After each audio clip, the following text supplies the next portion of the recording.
Hey everyone, it's Robin, Artist Island Crafts, and welcome to my studio. Today we're going to make bowl cozies. Now I know we've made bowl cozies in the past. I'll actually put the video links down below in the description box if you want to see the way we made them previously. But today I have a couple new tips and tricks to show you. I'm also going to give you permission to just let some things go, and we're just going to do things the easy way. Now this is one of the previous bowls that I made. I use this one all the time. It's been through the wash many times. I like to use it when I have a hot meal or soups, and I also like to use it for ice cream. This is the main bowl I use. As you can see, it has a little bit of a lip on it. It's a nice heavy-duty bowl, and it sits in here nicely. It sits pretty well. It's not very loose at all. Now, many of us have these Corelle bowls. It's just a basic bowl. You can buy them a lot in sets at Walmart, picking them up at thrift stores and stuff like that. Now, this bowl is something that my daughter uses a lot. And when I use that in this one, you can see that the bowl, it doesn't sit very nice, and it's really easy for it to slide around and for the food to possibly tip over.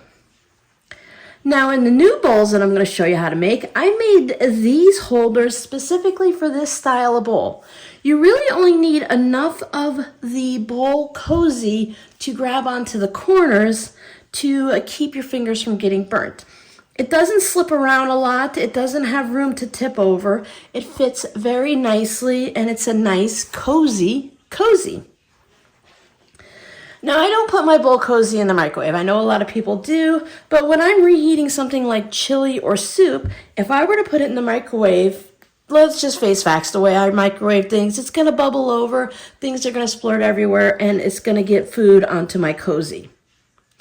Now, that doesn't mean I don't spill it on there myself, but I don't want to put it in the microwave. I do use a regular pot holder to take this out of the microwave and put it in my bowl cozy. Now, I know some of you may say, hey, Robin, isn't the point of the bowl cozy so that you can get it out of the microwave nice and easy? And I'd say, sure, that's a great way to use a bowl cozy. I don't like when the food splashes onto my bowl cozy in the microwave, because sometimes things can splatter really everywhere in the microwave, if you know what I mean. So I just like to take mine out. Plus, I know everything is nice and secure, and I just hold it like that. It helps protect my hand when I'm carrying it to the table. If I want to just sit in my chair and eat my soup or my ice cream, I have it right there. But again, this one sloshes around. So I want to show you how to make a bowl cozy for any bowl that you might want to make. Whether it's a regular bowl, whether it has a lip, maybe it's a tall bowl, maybe it's more of a wider bowl. All of my test subjects here were made for this bowl specifically because I figure most people have this bowl, and that way when I make them and put them in the shop, there'll be a good chance that this bowl cozy is going to work for you. Now, in the past, when I first learned to make bowl cozy, we just made a 10-inch bowl cozy, and you were just supposed to use that for everything, and it didn't matter whether your bowl fit or not. You were just supposed to go ahead and use it and be fine with it. So today, I'm going to teach you how to make a bowl cozy and how to make it fit your bowl. Today, we're also going to use this fancy Wrap and Zap 100% natural cotton batting. When you make a bowl cozy, everything that is in this bowl cozy has to be 100% cotton. Your fabric has to be 100% cotton, so no sparkles or anything on it, no painting, no extra thread going through it, anything like that. Your batting on the inside has to be 100% cotton. Now, with that, you have to be careful because some cotton batting isn't 100% cotton. They use something called scrim. Now, if you were to picture the batting, and it has a grid of glue on it, that is what holds some of the cotton batting together. There is needle punched cotton batting and there's no scrim in it. So with the needle punched, the needle going through is felting it in a way and making all the fibers hold together so that there's no glue, there's nothing in there that's going to cause an issue. One of the things it says on here is that you're supposed to microwave it in 2-minute intervals for no longer than 8 minutes total. So if you're putting your bowl cozy in the microwave, it needs to be less than 8 minutes. Anything more than 8 minutes, that's when you can start having issues with it being overheated and having some problems. Now, also, my thread is 100% cotton, so you're not going to use any of the fancy threads. You're going to make sure whatever thread you use is 100% cotton. If the spool of thread you have doesn't say what it is, then you need to go out and purchase thread that's 100% cotton. Otherwise, we're going to have the same problem. Now, if you're bowl cozy, if you're like me and you never put it in the microwave, that's great. You can make it out of anything you want, use whatever you want, it doesn't matter. But I always make mine out of 100% cotton because you never know when someone else is going to come along and take your bowl cozy and put it in the microwave. Also, if you plan on selling them at craft fairs or on Etsy or anywhere else online, you want to make sure they're safe for your customers.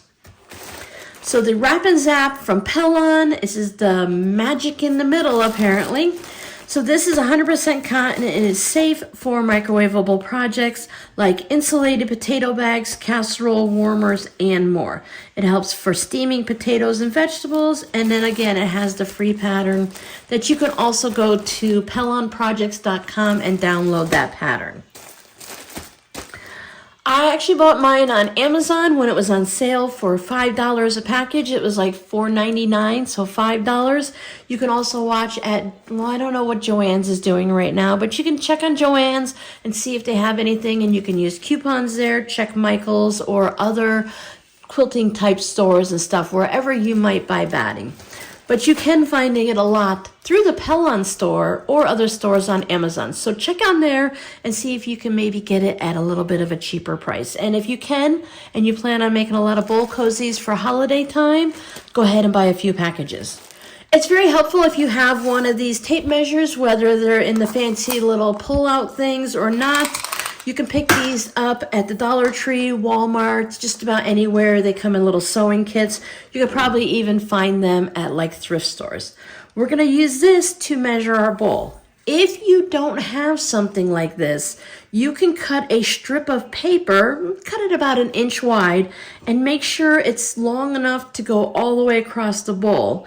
And then you can use that and measure it with a ruler. But since I have a tape measure, this is what we're going to do. For our very popular Corelle bowl that many people have, I'm going to put the 0 right at the edge. I'll just hold it with my thumb, and I'm going to aim for the center of the bowl. I don't want to go down or up. I don't have to be specific, but I'm just going to eyeball it for the center. And I'm going to let my tape measure go over, and then I'm going to look and see where we're at here. Now for me, mine is just over 8 inches. I'm going to go with that 8-inch number. Now if it was 8 1/4, 8 1/2, 8 3/4, you get my drift here. I would go ahead and with those numbers. So within 1/4 of an inch. You can round up if you'd like. Now I have made mine in different sizes just to see how it goes. And I found that it works great if I do the 8-inch. Now, remember that number. We measure our bowl from edge to edge across the center, and we're going to add 1 inch to it. So my 8-inch bowl here, make sure you're all the way up there at the 0.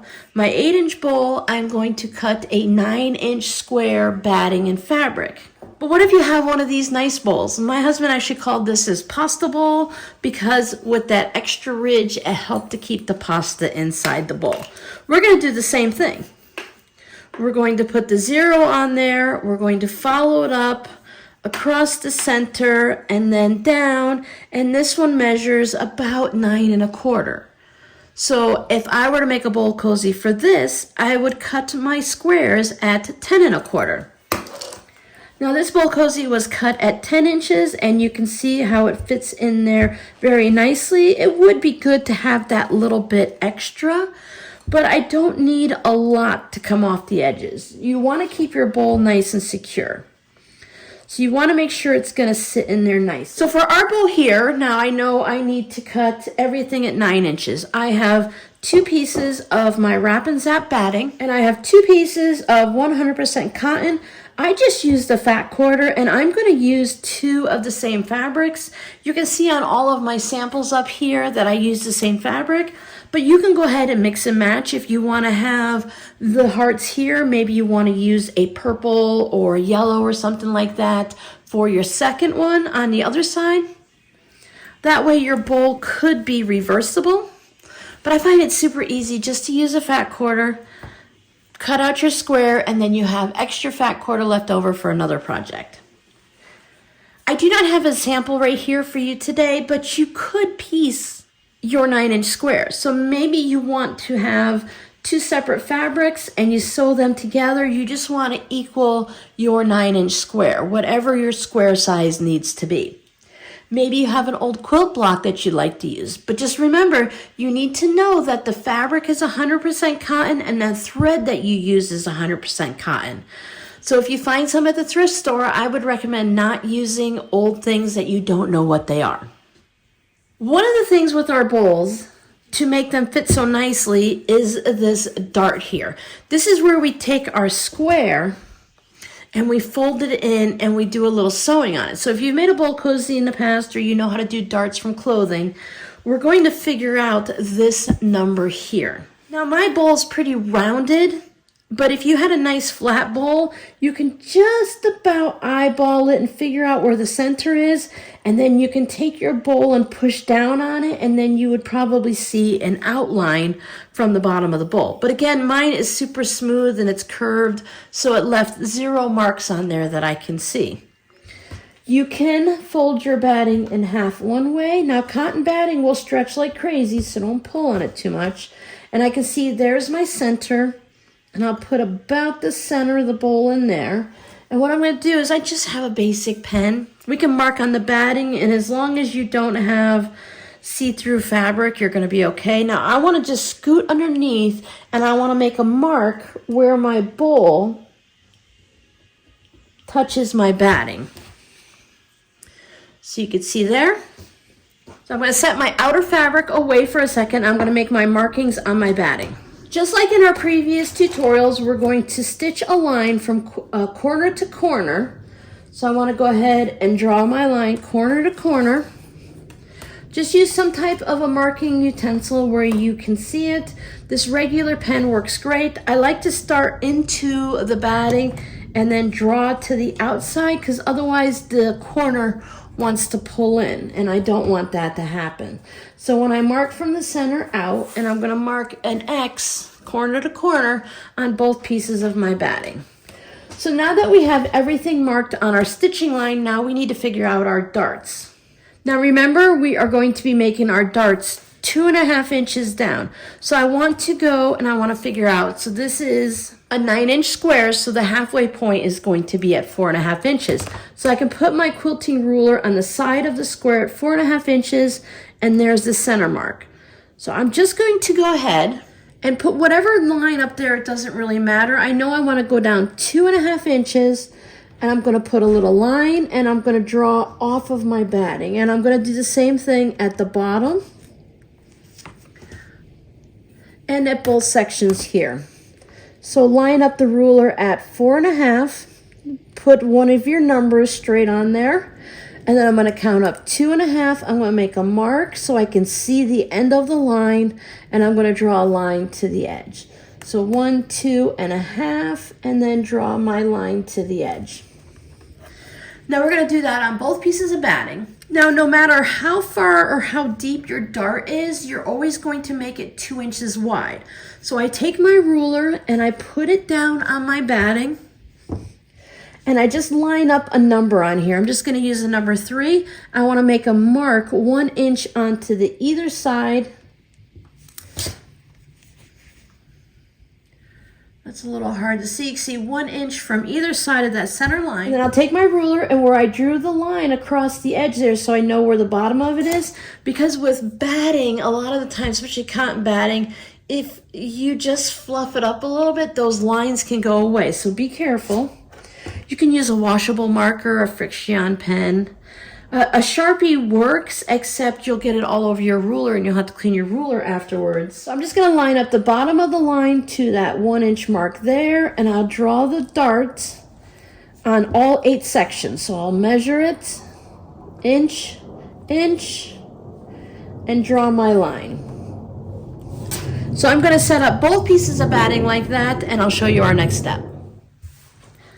Now, some people don't draw that diagonal line and they just free stitch it, which you can do in the quilting process.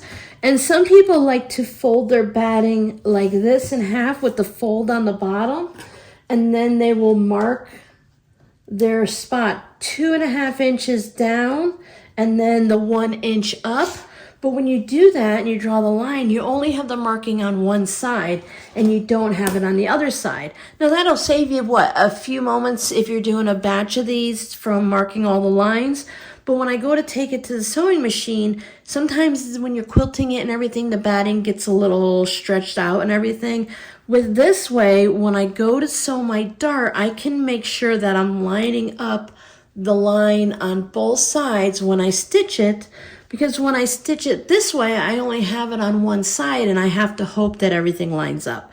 Now this isn't a big fancy thing. It's not like doing a quilt where quarter-inch seams are perfect and they need to all work together. We can have a little fudge room here, but it is nice to be able to see it. So whichever way works for you, it's great. We all do things a little bit differently, and our processes can be a little different. So I have my outer fabric face down. I have my batting with the lines face up. I just line everything up. Now, some people like to cut their batting a 1/2 inch short so they don't have to worry about having that extra bulk in the seams. I did try that on this version, and the batting shifts. When I quilt it and I start sewing everything, I find every bowl cozy that I've ever made, they always shift a little bit. So even if I don't have the batting in the seams when I start, it always ends up there anyway, so I don't even worry about it. I just leave it in there. I'll show you a little trick on how to make the top stitching a little bit easier. We're going to do our stitching on the X, so I like to go ahead and put pins right here where the darts are, just to keep everything in place and to try to minimize that shifting.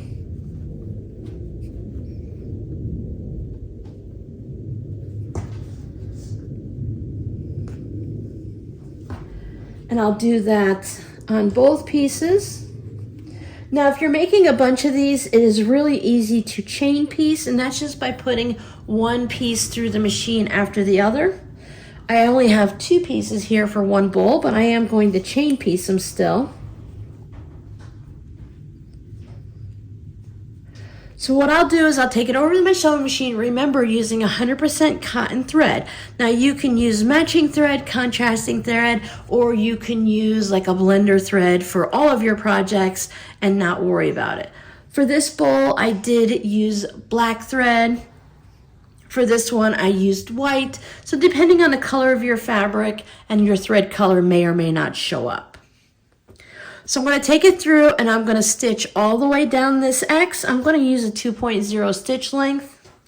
And when that one goes through the machine, I will set this one in next, and I will just go ahead and continue stitching without cutting my thread. And when I hit to the end, then I can remove them both and I will spin them, and I will go ahead and sew on the other leg of the X. I have seen some YouTubers that like to draw their lines on the pretty fabric part, but I have 2 issues with that. One, not every removable marking device is actually removable. Sometimes the lines still are there even afterwards. And 2, I find it much easier to have the batting on the top, which means my feed dogs are going to grip onto this fabric to pull it through versus onto the cotton batting. Now, before you sew your bowl cozies, I highly recommend you clean all of the dust and thread and batting or whatever that might be down in your machine. Once you start using a lot of batting and stuff, even though it's on top, it is going to add some fuzz to the bottom into your sewing machine. And if you haven't changed your sewing machine needle in a while, it's also a good idea to change that, because a dull needle can give you more problems. So I'll take these over, I'll sew the X, and then we'll talk about those darts. There you can see I stitched the X. If you're like me, just make sure you didn't miss one of the legs of the X. So double check all of your pieces to make sure everyone has the X stitched on it. Now, I've heard some people talk about, let's just keep it simple. You really only need to stitch it to the X's to hold everything in place. As you can see, a few years and numerous washing, this works out fine. Between the darts and the X's, it's going to hold the batting and all of the fabrics together. Now, if you want, I can't see a reason why you shouldn't have more stitching or you couldn't have more stitching. I would just recommend starting with a larger square because the more stitching you put in, the more opportunity for that square to shrink down a little bit smaller. So I would add an inch or two to the size of the square depending on how dense your quilting is. So I'm just going to stick with the X because when you want to make a dozen of them, if you're giving them away to family for Christmas and stuff, or you're selling them at a craft fair, you really want to make sure that, one, that they're going to stay together. Great. So the X holds everything together, the darts hold it together, and all our top stitching. But you also want to be careful with the amount of time you spend sewing on them so that you're not using extra thread and extra time to make whatever you're selling your bowl cozies for to be kind of a off balance number. Now, if you're just making them for yourself and you want to try using a crumb block and just play and see what happens, then I say go for it and go ahead and give it a try. But I'm just going to stick with the X's on this one and probably for any of the ones that I put in the shop, but I might just try a scrappy version at some point for myself. So now we need to go ahead and stitch the darts. I've removed all of my pins, of course.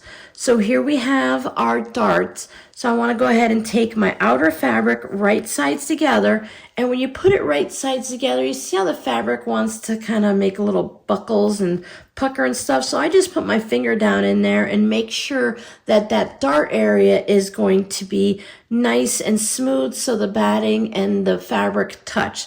So I'm going to line up here. You take pins or clips. Now remember, we are going to be stitching on our dart line, so we need to keep everything out of the way. But I want to double check and I want to look to make sure that this line and that line are really as close as possible to matching right there at the top.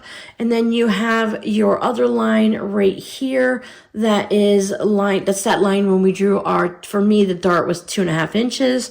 If you want, you can put a clip on there to hold it in place, but you're going to have to remove it when you sew your dart. So we'll do the same thing on the opposite side, and you can see the fabric is once again a mess. So I just put my finger in there, or you can use a pencil, or I have a crochet hook just to hold that down to make sure it sits nice and neat. Again, I want to make sure that the fabric and everything is lined up. So I have my line there for my dart, and I make sure that these two line up and that I have it there. So I'll pop that in. And again, if I want, I can add an extra one just to hold it. The more of these you make, you'll probably find the less pins and little clips and everything that you use. So now I'm going to take it to the sewing machine. I start on the outside of my darts. From what I understand, when you're doing clothing and stuff, you start on the outside of the dart.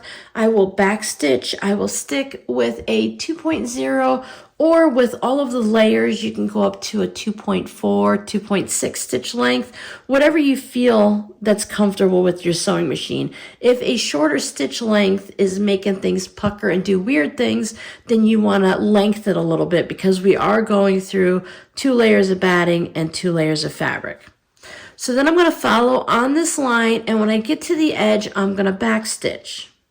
And I am going to go ahead and chain piece, so I will get my next piece of fabric all ready. Make sure everything is lined up nicely. And when I put this through the machine, I will back stitch, stitch, back stitch, and then I'll put the next one in. Back stitch, sew down there, and back stitch. And then you can just do a whole line of them, 2 for each bowl cozy that you're making. As you see, I have done all 4 of those darts, 2 on each. I won't touch those right yet. I need to go ahead and sew the other ones. So you just open it up and you just worry about each section. Once again, making sure everything is lined up, and then pop your clip in it. We'll do the same thing over here. Make sure our fabric is nice and smooth, that everything matches up neatly. And I'll do the same thing on this one. So now I'll just go back through and I'm going to sew the same thing. I'm going to back stitch, stitch on the dart, back stitch, and then do it on all 4 of these. Now once all of your darts are sewn, you'll have something that looks like this. Now we need to trim that extra bulk out of here. I have yet to see a video where anyone has suggested that we leave this bit of batting and fabric in there, because that's going to add a lot of bulk right in here. And we can already feel the seams, and there's quite a bit of bulk to begin with. We don't need to leave the extra. But when you're trimming down darts, you want to trim about 1/4 of an inch, give or take. You can go a little shy if you want.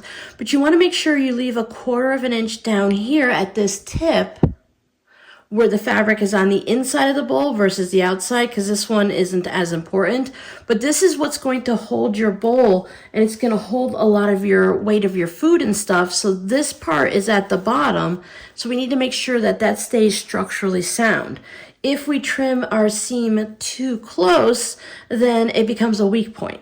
I don't measure it or anything. I kind of guess about where the 1/4 inch is, and I just make sure that if I take a little here, that I just make it a little wider at the end. So I just go down like this, and I will trim all 8 off, leaving a nice bit down there. You don't want to cut into this or anything like that. You want to just leave it as is. All right, so now we have our 2 pieces like this.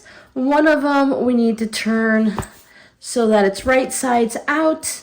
We'll put these right sides together, and I'm going to match up my corners and my little dart areas. Pins or clips, whatever you prefer, because our next step will be to stitch around, and then we'll turn it right side out and do our top stitching. So I usually just clip all of my corners to start with. Again, there is bulk here due to our seam allowance. Some people like to spread this open. I just push one way and one the other way to try to make sure they line up to the best of my ability. And then I just pop a clip in it. And whichever way it wants to go, it doesn't really matter to me one way or the other, because I'm not matching it up with anything. When we go and we do our stitching around to hold everything together, we're going to need to leave a turning spot. And you want to have it in a little section here. Some people will go all the way through where the dart is. I try to just keep it away from the corner by at least like a width of my thumb or finger, because when you're trying to turn it and having the hole right there at the corner, it's a little complicated. So I'm going to take this over, and I will leave an area right between these 2 clips. Now it doesn't leave me very much room to turn it, and it does have a little bit of bulk to it, but I'll just do my best. So I'm going to back stitch here, and I'm going to use a 3/8 inch seam allowance. You can use a 1/4 inch or a generous 1/4 inch, but I do find it's a little hard to make sure everything, all 4 pieces are lined up. The most important bit to have lined up, of course, is your cotton fabric there, because that's what's going to be seen on the other side. And then I just stitch all the way around. I will probably use about a 2.4, 2.6 stitch length on here. Sometimes I can do a 2.0 depending on how thick everything feels. Cotton batting, sometimes it's a little thicker than others. It all just depends. It does have some thick spots and thin spots. So I will do that all the way around, and then when I get to here, I'll back stitch again. So there is my stitching all the way along. It always takes me a second to figure out where I left my opening. Now, just like anything we're doing with zipper pouches or bags or whatever, pillows and stuff, we end up trimming the corners to get the bulk out. I have never gotten a beautifully pointed corner. Mine are always a bit rounded, but I just think it adds to the look of a bowl cozy. Bowls are round, so it's okay. So there's 2 different ways you can trim corners. Some people will just take it and just a 1/8 of an inch, 1/4 of an inch away from the edge. You'll just trim the corner off, and there you go.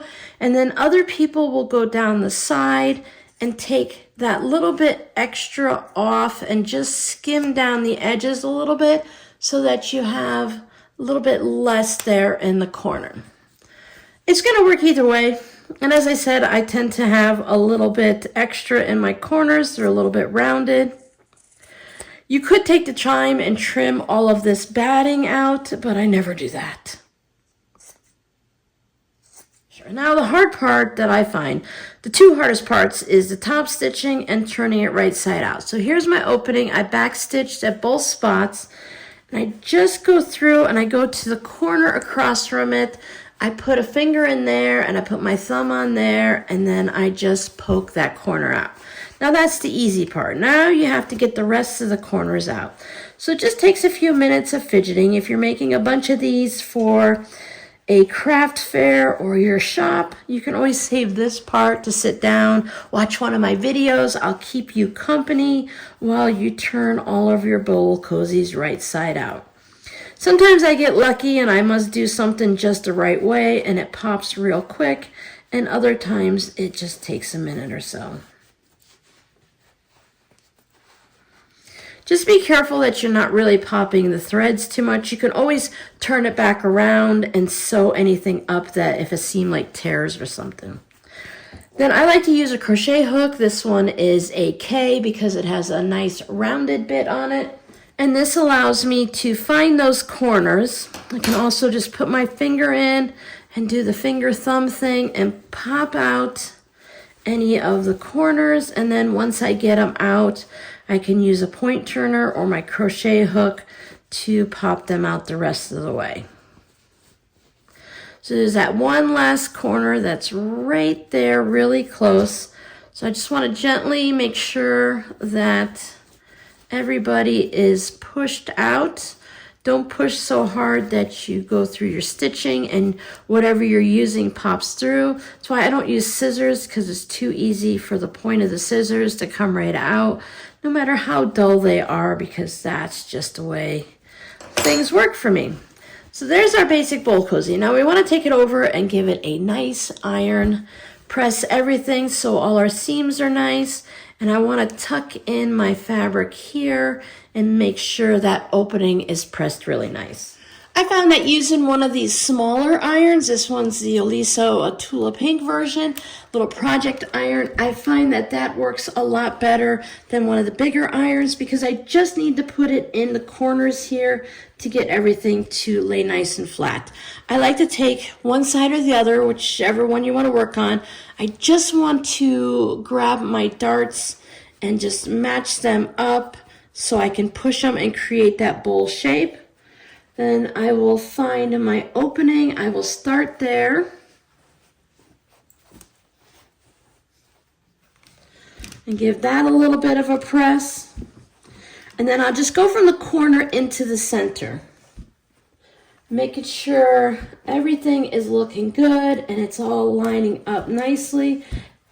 This iron gets very, very hot. So I have to be careful of the fabric.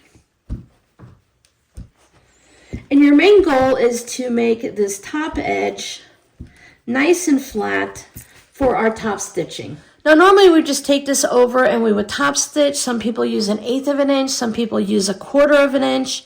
I used 1/4 of an inch on this bowl cozy and we're just going to top stitch all the way around. Now there's a lot of batting in there from our seams and everything. And I was watching a variety of videos to get all the tips and tricks. And one of the videos just said, take this to your sewing machine and use your 1/8 of an inch and just go ahead and close up your opening. This is the most important part.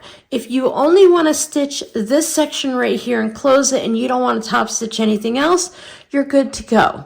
Now most people, when you're purchasing them at a store or something, they do like that bit of top stitching. As it goes through the washer, it makes it just look nice. Now if you see here, I went really close to the edge with my top stitching. This is where my opening was, and then I widened it up a little bit just to make it easy to top stitch. So for now, I'm just going to close this up and I'm going to do the 1/8 of an inch. I can almost feel the batting rolling out of the way.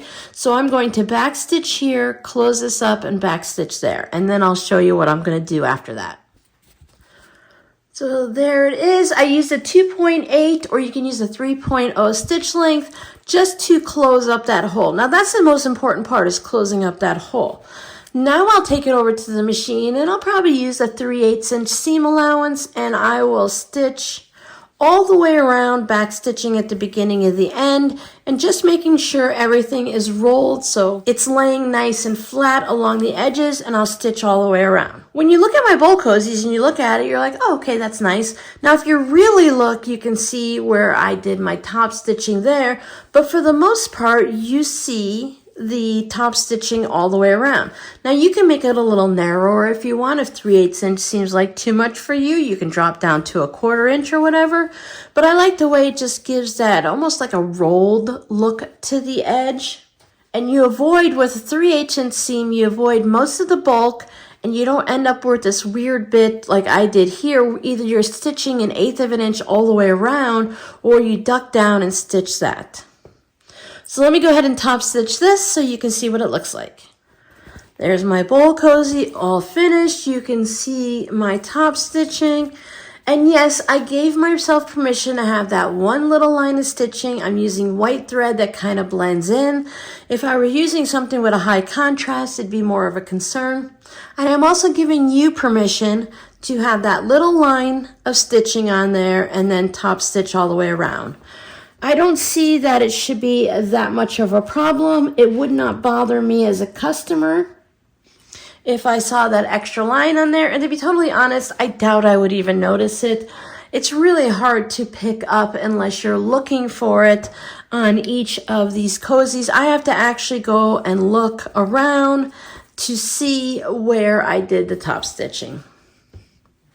So then you can put your bowl in and you pull up your corners, and you have yourself a nice little bowl cozy where your bowl, no matter what size it is, fits in there nicely.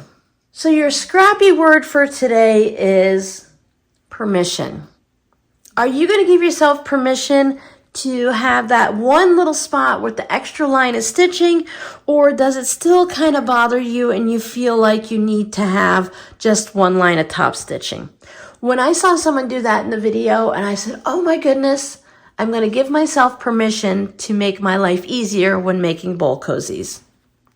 So now you know how to adjust your bowl cozies for whatever size bowl you are going to be using, or if you're going to be putting them in your shop. So please let me know down in the comments, do you make bowl cozies? Bowl cozies has never been one of my favorite things to make, but they are a very popular item to keep stocked in the shop. Thank you guys so much for hanging out with me. I'll see you guys in the next video. Bye.